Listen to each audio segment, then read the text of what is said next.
Welcome to Get It Done Entrepreneurs, where we talk with founders of companies who bet on themselves and won. My name is Rich LeBrun, and I am the founder and CEO of LeBrun Advisory Group. You can find us at rlebrun.com. Our mission is to help our clients build wealth through business ownership. Stick around to the end of the show and we'll reveal how you can be our next guest. With that said, let me introduce you to our special guest today. It's Dave Cheatham. He is the founder of Velocity Retail Group. Dave is an accomplished authority on retail real estate in the disciplines of brokerage, project leasing, development, consulting, and advisory services. He is a senior advisor to merchants, entrepreneurs, investors, and senior retail executives throughout the industry. He has helped shape the corporate real estate policy for many of the national top retail brands. His extensive client list includes companies such as JC Penney's, Hobby Lobby, Aldi, Gap, Darden, Signet, and CVS Pharmacy. Additionally, he is known to excel in executing multi-store rollouts for retailers who are making an initial market entrance. With more than 3 decades of experience, his sphere of work has endured multiple growth cycles and several severe declines, which we're going to get a chance to dive into that in knowing our economy where we are today. Dave has transacted more than $3 billion of real estate transaction, has been the mainstay for leading negotiation techniques that support the strategy for a retailer's store distribution. Beyond his unique combination of corporate experience as a senior VP at CB Richard Ellis and a managing principal at the Staubach Company, Dave has been nationally recognized for his award-winning innovations in strength-based teaming and the application of technology to manage transactions. He was recognized on the cover of Shopping Centers Today magazine for his commitment to mentoring and growing younger leaders in the industry. He is frequently asked to provide insight commentary for industry groups, forecast events, and to present specifics about the retail market to corporate executives of various industries.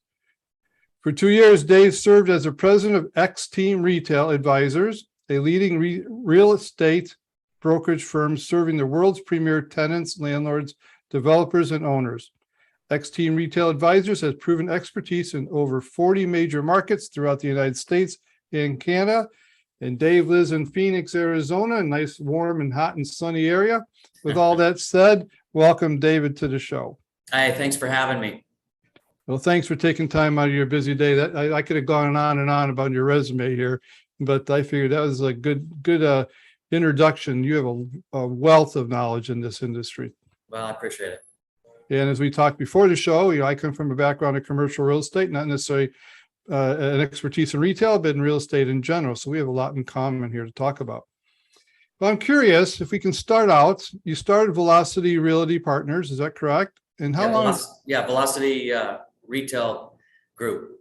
Velocity Retail Group. How long did you start? How long ago did you start that? So we started out as a team within a major, company, the largest real estate company in the world, CB Richard Ellis, and then we eventually ended up leaving. And one correction I make is I have a partner that's been my partner for 25 years. So we co-founded the company together, Darren Pitts. And we really left CB in 2005. So we had another partnership that joined us in 2005. And then in 2009, we dissolved that and just kept going. Okay. So you're working for one of the top firms in the world, actually. Right out of college.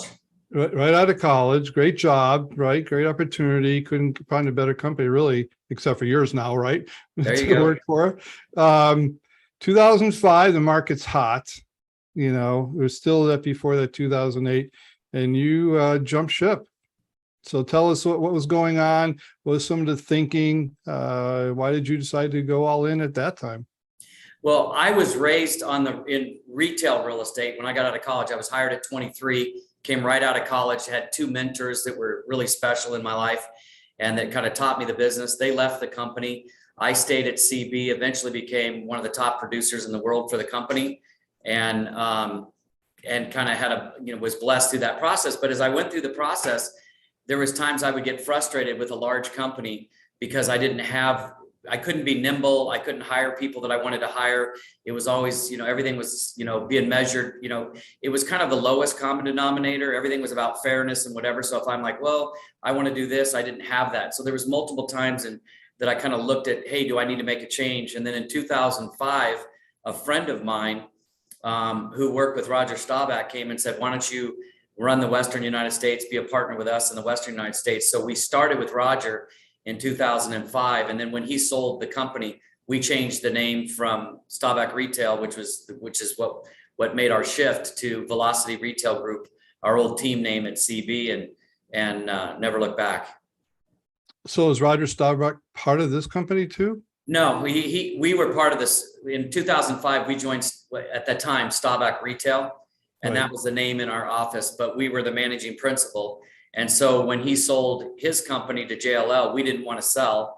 And so we just took Staubach Retail off the wall and put Velocity Retail on the wall. Perfect. Okay. So 2005, good timing. Again, market's hot, but you got a little curveball coming your way in a couple of years. Well, that was the interesting deal, is when we changed and he left and basically dissolved Staubach Company when he went to JLL. That was 2009. And if you remember, which you do, that is not a great time to say, let's go start your company. But It was like, we were forged by the fire, basically. Yeah.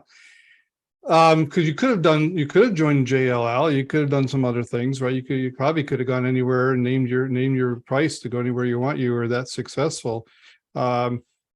Did you have second doubts about that, or you were just like, I'm there, I'm ready to go all in? No, well, I remember the night that Darren and I, his son had a birthday party, we were over at his house, and it was a small deal, and we just like, what are we going to do? Because they were going to go form. There were some different things going on, like they wanted us to join JLL, they wanted us to go a different direction, and we just decided, no, we're just going to stay the course, and it was very uncharted waters from what was going on in the industry. So we just stayed the course, and then we kind of ground our way through it, which turned out to be a great blessing.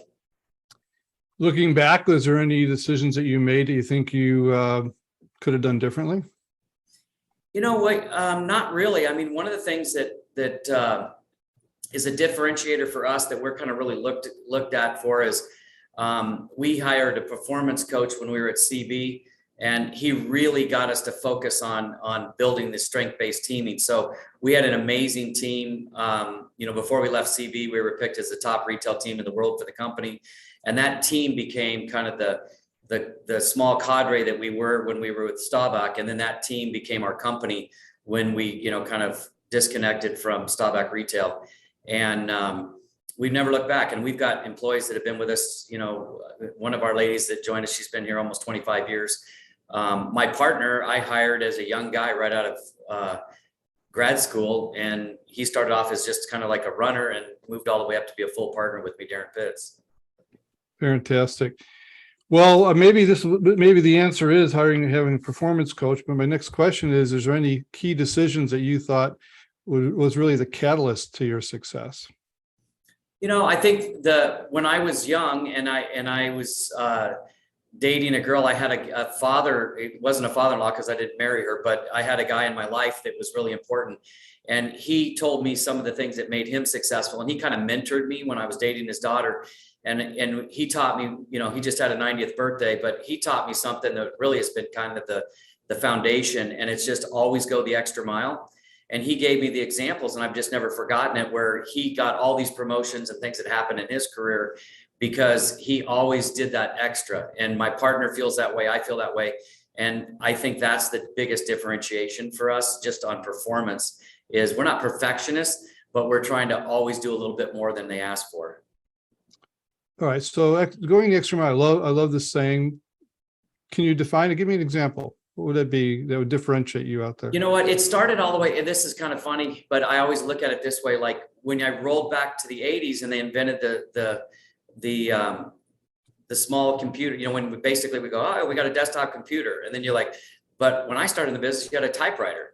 So then you're like, oh, we went to the computer. And I'm like, wow, you can change fonts instead of pica and, whatever. And so we would go, wow, we're going to use desktop publishing. And then you go, hey, when we do a proposal, they now have color. So we buy a color printer. And then in retail, they go, this got this thing called, GIS, geographical information systems and mapping. We're like, we're going to get that. And we just never change. So it could be anything from how we presented ourselves, to our customers, to if they ask you to do, hey, can you do this way, that we just try to do the extra job that's like, wow, that's impressive. From presentations to collaterals to whatever, we just try to take it to the next step. Well, because you mentioned early on in the conversation, one of the reasons you left CB, because you wanted to be more nimble. Sounds like you're now that you have your own company, you can be as nimble as you need to be to stay a step ahead, or at least in step with technology and ways of servicing your customers.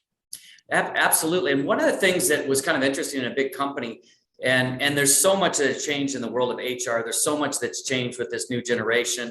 That there's so much that has changed because what COVID has done, changing America's mindset, in a lot of cases, not to the better, that we're seeing, where these workers don't want to go back to work, or, everyone wants to stay home, or, flexible work hours, some of which are good, some of which doesn't help for prosperity.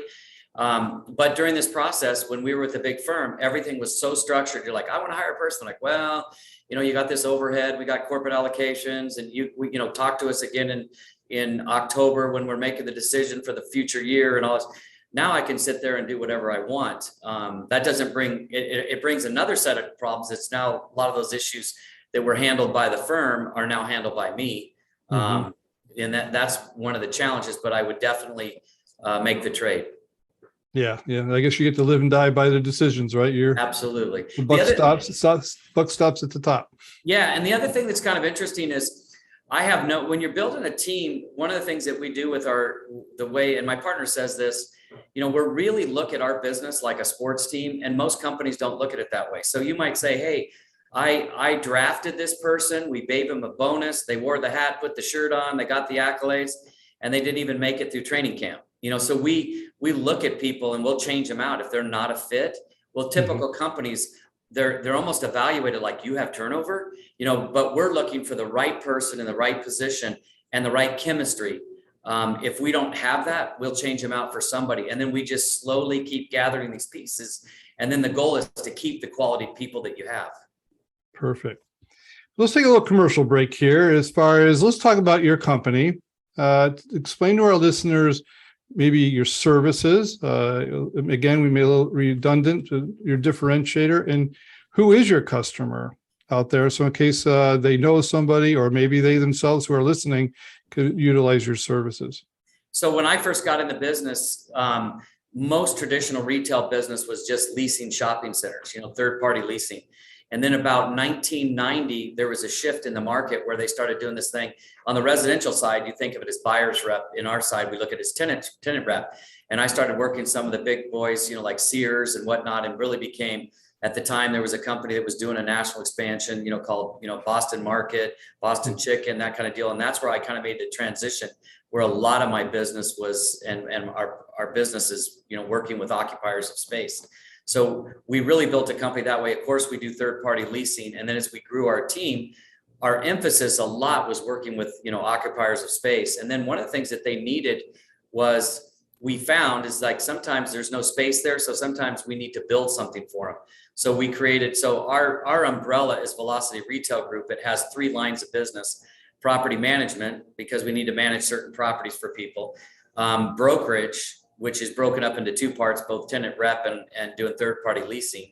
And then lastly, we have a development services company, and we call it it's called Accelerated Development Services. We don't really call it a development company. It is a development company, but our focus wasn't just to go up Thailand and build things.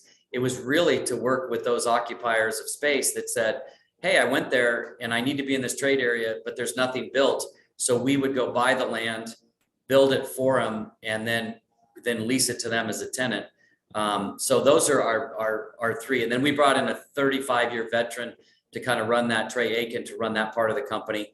And we're doing development, build-to-suit development. We built Power Center too, but we're doing build-to-suit development from here to Florida.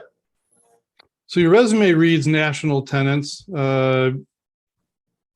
Is there a certain size? Are you only looking for national tenants? Are you going to get that mom and pop retailer that is going to utilize your service, or you have a certain cutoff? Yeah, see, the challenge, we're not, I'm not saying that we wouldn't do a mom and pop to help somebody out sometimes, but generally speaking, when I got in the business, everything was mom and pops. And there wasn't, today it's really moved, as you know, like to franchisees, corporate, whatever. Our favorite thing that we do is what we call is rollout. So if you come in and you go, hey, Lowe's came into Phoenix 20 years ago, we represented them. We did 37 Lowe's deals in Phoenix. Oh, great. Mattress Firm came in 20 years ago. We did 100 mattress firms here in Tucson and Utah. When the first Old Navy store was open, we did the second or third Old Navy in the world, and have worked with Old Navy for 27 years, Gap, Banana Republic, Old Navy, through that process. So we like rollouts because it's a bigger structure. You come in and do the whole distribution, do 10, 20, 30, 40, 50 stores. If you work with a mom and pop, you do one store and then you have to go replace that tenant. If you do a rollout, like we're doing a rollout now for Aldi, and we've Aldi grocery stores out of Germany. And so in that case, let's say in the last few years, we've done 20 stores for them, and we'll end up over the next few years, Lord willing, doing another 20. Okay, so you could take a small footprint, but a big rollout. Yes. Okay. So mom and pop shop, maybe not so. Maybe you do it for courtesy reasons, but that's not your primary business. Now, I know you're headquartered out of Phoenix, but when these rollouts, do you do retail all across the country? Yeah, we're not. We because of the build-to-suit business, we've got an office in Dallas, and we'll probably have to open a small little office eventually in Florida or Atlanta to cover the eastern, part of the country. We like doing the smile states. So we're not really, we're like developing in probably 10 states right now. So we've got a project going in Tennessee, multiple ones going in Florida. We're real strong in Texas, Oklahoma, New Mexico. So we follow all the way across the bottom of the United States, the really growth states that are out there, but we're driven by where our tenants want to be. So we're not necessarily trying to say, hey, can I go cover all these states? If our tenant wants to be in that market, then, and it's in kind of our sweet spot, that's where we handle. You do. Very good. Well, great. Well, you're in the retail industry. Everybody uses the word retail. They kind of get this like Amazon conversation going on, right? Sure. And we're all consumers of retail, so we see it and live it and breathe it every day. We were facing headwinds. I mean, you started in 2005, hit the 2008 crash. I mean, not very quickly thereafter. Here we are come 2022, all the headwinds at one time. We generally we get one or two, right? We get them all at one time. Right. So the question is going to be twofold, maybe threefold, if you don't mind sharing. Where's really retail industry going? That's the technical news I'd love to hear. How are you navigating as a company this crazy time? And then you as a founder, CEO, how are you staying focused? So let's say it's a three-pronged question.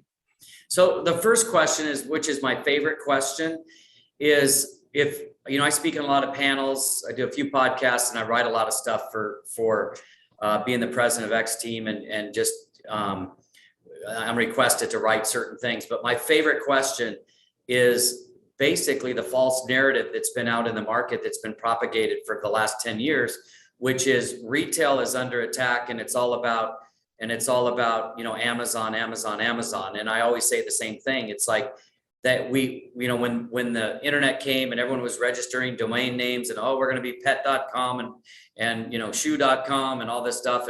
And we've watched over the last 15, 20 years, and we've just watched each Christmas, they'll come on and go, hey, how much more was done on the internet? Well, there's a couple key points. Number one, they would always say it's bricks versus clicks. It's not bricks versus clicks. It's been proven it's not bricks versus clicks.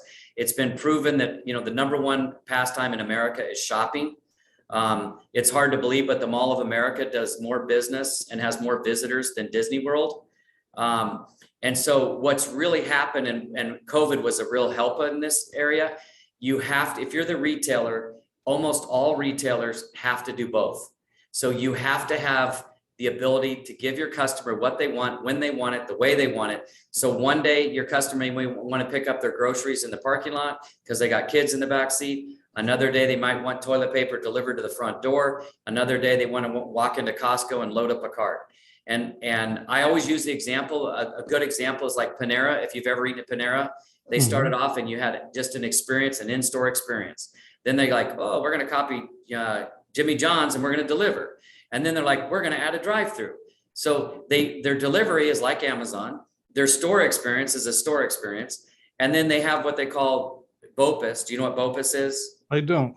BOPUS is a term that stands for buy online, pick up at the store, Okay. which is actually the most profitable way for a retailer. Because when you buy online and pick it up at the store, there's like a very high percentage. I want to say it's like 70% of the people that buy online to go to the store to pick it up, buy something else in the store. The other thing that people don't realize, two things on Amazon. One, Amazon, about almost half of the people that order on Amazon are not buying from Amazon. They're buying from the mom and pop that's using their network to sell things. So when they're going Amazon, they're really small businesses that are selling on Amazon, and Amazon's taking their piece of the pie. So they're benefiting, that platform to be able to do it. The other thing that's powerful, when you go through this process with Amazon, is it's very expensive. These millennials that order 10 things, and when they return them, then Amazon loses money. So that's why you're starting to see on Amazon, like you might order something and you want to go return and they say, just keep it. Well, I mean, it's like maybe you ordered a cable and you go, oh, it's $12. And they go, just keep it because it costs too much to return it. So the real answer for retail is, and COVID proved this, you have to be good at both. And so COVID gave these retailers, they forced them into doing 10, 7, 8 years worth of growth in like 1 year. So Target, who wasn't good at this, Walmart bought the company, I think it's jet.com or whatever, to learn about how to do it. What did Amazon do? Amazon is one of the biggest occupiers of space. They bought Whole Foods so they could learn the grocery business. And then they're trying to do bricks and mortar, but you've seen them close a lot of concepts. Oh, we're going to open 1,000 of these and 10,000 of those, and they open 10 and they close them because they're learning how to do bricks and mortar. Everyone else is trying to learn how to be Amazon. You have to do both. Well, good. That's encouraging. Yeah. There's been some fallout, obviously, but we still see the big players out there. We as consumers love the fact that they have figured this out. The retailers have figured it out because we get the benefit by all of that. Well, and let me tell you, like in the 90s, in the late 80s and 90s, we came up with the big box retailers and we called them category killers. Today, so you had too many concepts. So that's one thing. You didn't need regional malls as close. Regional malls are a 50, 60-year-old concept. So you're seeing retail's always changed. When Walmart came into the game, remember in the old days, when you got in the business, you had a grocery store and a drugstore. You might have had a grocery store and a Kmart. There was no power centers. And so we went through all the power centers. Oh, okay, Walmart's killing small towns, and you've watched everything change. It's always going to change for value. And that's all you're seeing today. I do love the real estate world from that perspective. They've always adapted, molded, and shipped, and what didn't work 10 years ago may work today. Okay, so that's one question. So how are you navigating velocity in this with all these headwinds? I mean, is business going to slow down, or is there great opportunities that you're finding? How do you see it? Well, not to be political, but when some of the things that they're focused on politically are a negative for our country, if you don't have, I'm all for, environmental, I'm all for green, I'm all for whatever, but you have to have a plan that makes sense. So when you're not energy independent, that's a problem for America. When people can't afford gas and things like that, you're crushing the economy. When you're trying to force everyone, into batteries and wind, whatever, before you can swallow it, it's where we need to go, but it's the time frame. They're compressing the time frame, which makes it, you got to let the market do it. So that's a negative that's happening in the economy. So when you get the market in trouble and we get inflation and then they try to raise interest rates, that's a wind that's in our face. Supply chain has been, the COVID thing on supply chain, we knew this, that we're too dependent on China. That's a negative to our economy. We have to do more manufacturing here in America, especially things because it affects our defense. So those things are negatively affecting. I don't care if your office, whatever. What COVID's done is I look at COVID much like World War II was for the women that went to the workplace, and Rosie the Riveter. The COVID got some moms out of the business that said, this isn't worth it to go to work every day. I like staying home with my kids. And I think there's 5 million women that pulled themselves out of the market. And then some people, they kind of learned a little bit of socialism, like, wow, it's great sitting on your butt all day and getting a check from the government. So that took some people out of it. And then some people just adjusted where they're like, you know what, I don't want to be in this intense of a rat race. And that's changed some things too. And for us, like on a human resources thing, we really need people to sit near each other to collaborate. So the whole thing of like, hey, and I get the whole thing sitting at home, but it's just not as productive for most things in our industry if we can't be near the person. So that's a big challenge that we have. You have a generational change with the millennials and the Generation Z, where they think different. And it's, do we have a ping pong table? And, you know, what are we having for lunch today? And, you know, or you know, what are we doing for our birthday deal? And, you know, all these different things where you and I weren't raised like that. We're like, hey, let's go to work and drive revenue. What's our life balance? And, you know, work-life balance, which by the way is important. I get all that, but it's like, that's one of the challenges is like, you know, when you're trying to really build a strength-based team to be able to execute. Do you see when you wake up in the morning and reading the headlines of everything, a lot of those things you just mentioned, you optimistic? You seeing there's still opportunity to find, you just need to adapt a little bit? Are you or is this time to retreat? Oh no, I've never, the only time I've ever been discouraged in the business was, you know, 8 through 10, when the world just completely shut down. I'd never seen everyone just close the deal. Even during COVID, we grew revenue during COVID because when everyone else was relaxing, we look at it as the 80-20 rule, the Pareto principle. Like we've always known that 20% of the, you know, your clients give you 80% of the business. Well, when COVID hit, 80% of our clients that produce 20% of our business sat on the sideline. So we're like, let's focus really hard on the 20% that said, wow, let's go make hay when this is happening. And we actually doubled our business for the first time in our career, focused for 6 months like crazy men in fear, but we ended up growing. And right now we're going to have a record year this year. And our strength, besides going the extra mile, is adapting. You know, when the market went in the toilet back in 2008, 9, and 10, all of our key clients weren't expanding. So we shifted to other clients that were looking to expand. So no, I'm optimistic. If I was pessimistic about anything, I'd be pessimistic about what's going on in our government and how they, you know, there's, you know, how they're handling things, which I think is, you know, totally misappropriating our kids' future and, you know, piling on debt and things like that, that put us at like real fundamental risk. Things like that are what scare me. But the real estate industry always evolves. So we just look at how to adapt. You know, and the good news of living through 2008 and COVID, we got more tools in our toolbox, and Sure. we got more history to things that worked and didn't work. So adapting is key. So last question was, how you as a person wake up? You are the CEO. You got to be the one stand in front of your group, lead the charge. What keeps you focused? Do you have mentors? Are you an avid reader? How do you stay on target? You know, that was the other thing I told you about the mentor, that when I was a, you know, youngster just in college, and he was always pushing me to listen to these, you know, in those days, you know, the cassette tapes and, you know, the series, Brian Tracy and all these people. And my dad taught me to be an avid reader. So you know, my big addiction now is, besides audible.com, where I listen in the car, is YouTube. And there's so many different things that I can learn.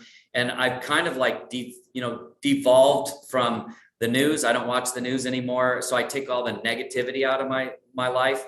And then the big thing, you know, being a 60-year-old and after doing this for literally 38 years is how do I design my life where I get to do only that thing that I'm good at, and then hire other people that are better at the other things, instead of, you know, and me, I look at it more like I write the music, and then I have the people that play the music.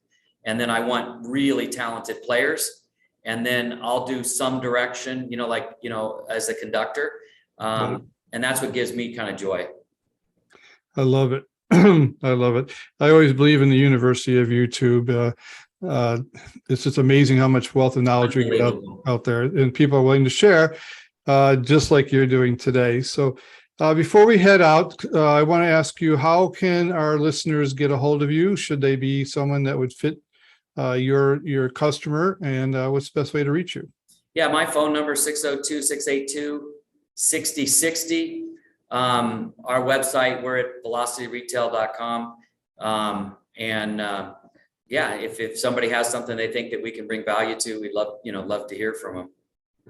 And well, David, I gotta say, on behalf of our listeners, I always want to say how grateful I am for people like yourself who take time out of your busy day to share your insights, both of how you started your business as well as what's going on in this world today. So thank you for being on the show. Yeah, absolutely. Thanks for having me. I appreciate it. You have a great week. Yeah, you too. Thanks. Thanks. Rich LeBrun here. Thank you so much for listening to our podcast, Get It Done, Entrepreneurs.